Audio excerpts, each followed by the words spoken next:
विचार करना प्यारे, जानकी के चरित्र के सामने राम जी का चरित्र क्या कमजोर है, लेकिन विचार करना प्यारे। आज लोगों ने कहा बोले राम जी गए थे वन, अरे एक बार जीवन में वो जानकी गई थी वन, दो दो बार जीवन में। क्यों?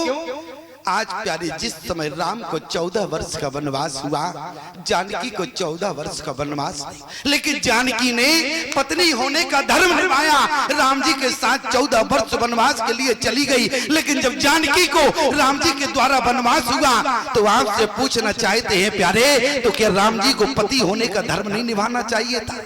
क्यों? पति का धर्म क्या था? जिस समय एक मंडप के नीचे बैठकर आज 7-5 वचन सुनते हैं प्यारे, साथ जीने की कसम खाते हैं, लेकिन जिस समय मां जानकी को वनवास दिया प्यारे, तो राम जी ने पति होने का धर्म नहीं निभाया। और याद रखना प्यारे, बोले राम हो या रामन हो, अरे बलि चाहे बामन हो, शेष अपयश सब जग में रहेंगे। और जब जब चर्चा चलेगी सीता राम जी की, और सियाजू की महिमा में तृण के सम बहेंगे। बोले आगे आगे राम चले, और पीछे पीछे सिए चली। और अब बोले राम सीता कोई ना कहेगो, बल्कि सीताराम सब ही कहेंगे। क्यों? बोले सीता या शर्त महान प्यारे।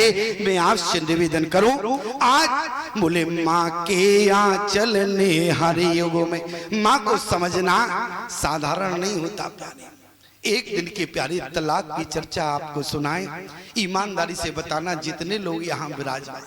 आज हम अपनी संतान को संस्कार देते हैं कि बेटा आज तुम्हारा जन्मदिन है, ईमानदारी से बताना आज तुम्हारा बेटा जन्मदिन है, आज तुम्हें मिठाई का डिब्बा लेकर नारियल लेकर भवानी के मंदिर में जाना है। क्यों? आज तुम्हारा जन्मदिन है। लेकिन ईमानदारी से बताना, जन्म देने वाली माँ तुम्हारी भवानी है या तुम्हारी जननी ने तुमको जन्म दिया है प्यारे? हमारी बात नोट करना प्यारे, आज तुम्हारा जन्मदिन है तो तुम्हें किसी शिवालय में नहीं, किसी भवानी के यहाँ नहीं, बल्कि जिस जननी ने तुम्हें जन्म दिया है अपनी माँ के चरण धोकर पी लेना प्यारे कि धन्य हो माँ, आज तुमने इस लाल को जन्म दिया, आज वो दिन है। इसलिए प्यारे याद रखना, माँ को यदि समझ लिया प्यारे, तो दुनिया में जितनी खुशियां हैं सारी खुशियां तुम्हारे पीछे रहेंगी। एक दिन का तलाक आता है प्यारे, एक बेटी का विवाह हुआ, विवाह के बाद विदा हुआ, बेटी अपने घर में गई और उसी रात बेटी ने अपने पिता को फोन घुमा दिया कि मैं इस पति के साथ 1 घंटे नहीं रह सकती। माता पिता ने समझाया कि बेटी आज ही तुम्हारा विवाह हुआ है, तुम क्यों नहीं रहना चाहती?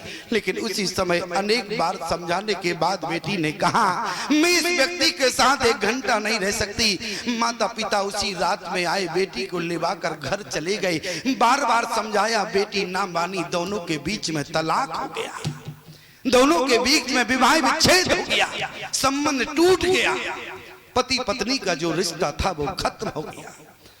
बेटी का विवाह दूसरी जगह हो गया, बेटे का विवाह दूसरी जगह हो गया प्यारे। लेकिन जब दोनों का जीवन पूरा हो गया प्यारे, बेटी नित्य प्रतिदिन उसके पास में एक देवी का मंदिर था, बाहर बैठे हुए भिखारियों को भिक्षा देने जाती थी, दान देने के लिए जाती थी। एक दिन बेटी ने देखा उसी मंदिर की सीढ़ियों पर वो व्यक्ति बैठा है जिससे उसका विवाह हुआ था। और बेटी ने कहा कि बाबा जी आपने मुझे पहचाना? बाबा जी ने कहा कि तुम्हें कौन भूल सकता है, तुमसे हमारा विवाह हुआ था, हमारा तुम्हारा संबंध 1 दिन भी नहीं टिका, दोनों का विवाह विच्छेद हो गया।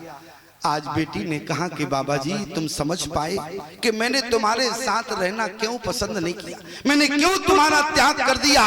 बाबा जी ने कहा कि आज तक मैं समझ नहीं पाया कि तुमने हमारा त्याग क्यों किया। बेटी कहने लगी कि बाबा जी जिस दिन हमारा विवाह हुआ तुम्हारे घर में बूढ़ी माँ थी और वो भी विधवा थी, और आज तुम हमारे लिए मिठाई का डिब्बा लेकर आए। आज तुमने कहा कि देवी आज पहले तुम्हें डिब्बे का प्रसाद पाना होगा, तो मैंने कहा तुमने प्रसाद पहले माँ को दिया या नहीं दिया?